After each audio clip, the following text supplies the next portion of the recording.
সরকারকে আমরা বলেছিলাম যে তুমি যদি ক্ষমতায় থেকে নতুন রাজনৈতিক দল করো তাহলে সেটা অতীতে যারা স্বৈরাচারী আচরণ করেছে তবুও একই অপরাধে অপরাধী হওয়া।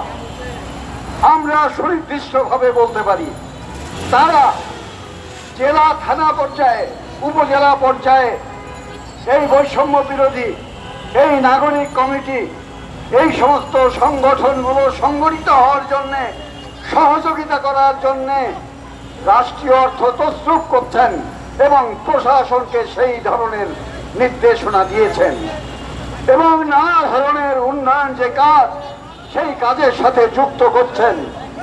ফলে উদ্দেশ্য পরিষ্কার। সে কারণে আমরা সুস্পষ্টভাবে বলতে চাই যে সংসদ নির্বাচন এর আগে অন্য কোনো নির্বাচন করার কোনো দূরভিসন্ধি দেখানো সরকারের জন্য উচিত হবে না। আমরা আর একটা কথা বলতে চাই, উনি যদি কিংস পার্টি করেন তাহলে উনি নিরপেক্ষ নন। উনি যদি নিরপেক্ষ না হন তাহলে ওনার অধীনে নির্বাচন হবে কেন সেই প্রশ্ন জনগণ তোলা শুরু করেছেন।